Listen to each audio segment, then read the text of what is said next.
Hello, this is BBC News with the latest headlines for viewers in the UK and around the world. Hello there. We start with a battle in the skies. They say all fair is in love and war, but should that extend to pandemics as well? That's the question at the heart of a legal dispute brought to the EU's General Court today. Governments came to the rescue of embattled airlines when it became clear that planes would remain grounded as coronavirus roiled across the world. In doing so, normal rules around state aid were loosened. A scheme in France, for example, was created to allow Air France to defer taxes. Now, Ryanair says that's unfair. Does it have a point? Well, let's put that question to the expert, Professor Steve Pears, who's at the School of Law at University of Essex. What do you think about this? Do you think Ryanair does have a point here? Ryanair itself is benefiting from any support schemes. The response to the threat. Do you think in this situation that the response to the global pandemic to loosen state aid and to allow such schemes like deferring of taxes, for example, was proportionate for these airlines? I mean, are they really national assets? Okay, well, China has overtaken the United States as the European Union's largest trading partner. This happened last year. Well, we've just got the data and we can speak now to Sharanjit Lail, who is in our Asia Business Hub. You've been following the story for us. In some ways, I guess it's a surprise that this hasn't happened before. Are we talking about imports or exports or both here? Sharanjit Lail in Singapore for us. Now, the world's biggest cryptocurrency, Bitcoin, has broken through the $50,000 barrier for the very first time. It's had a meteoric rise, up almost 900% since March of last year. Our North America business correspondent Michelle Fleury explains what's behind the latest jump. Wow, crazy statistics. Now let's talk supercars. McLaren Automotive, the sister company of McLaren Formula One team, has today launched its latest high-tech, high-spec offering called the Artura. The new car is a plug-in hybrid capable of high speeds but also running on pure electric power for short periods of time. Now, the launch comes at a pretty important moment for the McLaren group. It was badly hit, of course, by the pandemic, which forced it to lay off more than 1,000 staff and seek a bailout, an emergency loan of $150 million from the National Bank of Bahrain. Sorry, there you go. Difficult, it's very early in the morning. But according to the car company boss, it's now on the road to recovery. He spoke to Theo Leggett. Well, let's get some of the other day's news. A British oil and gas company. Now, how about this for a windfall? The recipients of roughly $500 million that the US banking giant Citigroup wired erroneously are going to get to keep the money. Judge Jesse Furman said Citi was not entitled to recoup the funds, even though they were indisputably transferred by mistake. Citi said it will appeal the decision.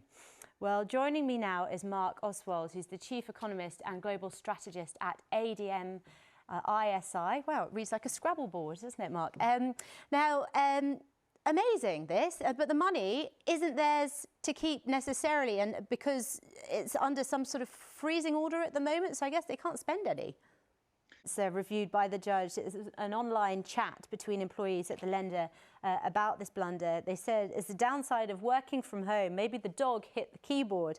But there is a sort of a serious point in there insofar as everyone over the last 12 months has been working differently. And I wonder whether that will form the basis of the appeal, that systems are different and things do sometimes go missing, even if that's $500 million. Blunder. Take them a whole 24 hours to realise it was gone missing and it was gone to the wrong place. Well, do stay with us here on BBC News. Still to come as the lockdown. This is BBC World News, the latest headlines for you. Now, medical cannabis has become big business in North America and Europe, with the industry expected to grow to $56 billion by 2025. In today's segment of CEO Secrets, one farmer in Canada shares how he's separating himself from the dozens of growers that have now flooded the market. Now, one of the winners from the pandemic has been Shopify. It's a Canadian company that allows sellers to set up and manage virtual stores. When the lockdown shuttered bricks and mortar retail, many shops scrambled to get online, and that's helped drive a surge in demand for Shopify's services.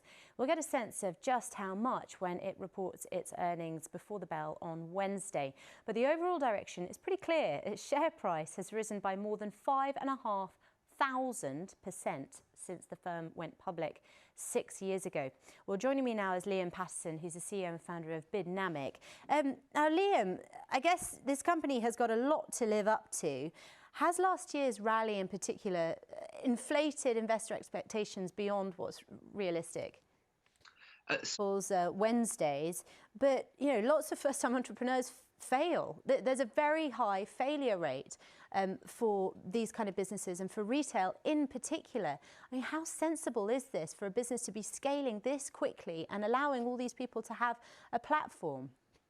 Yeah, I think if I was an entrepreneur and I was selling things on a website, I mean, what are the major benefits for me to be on a sort of an aggregator site like this, like Shopify, versus having my own sort of distinct brand offering with my own website?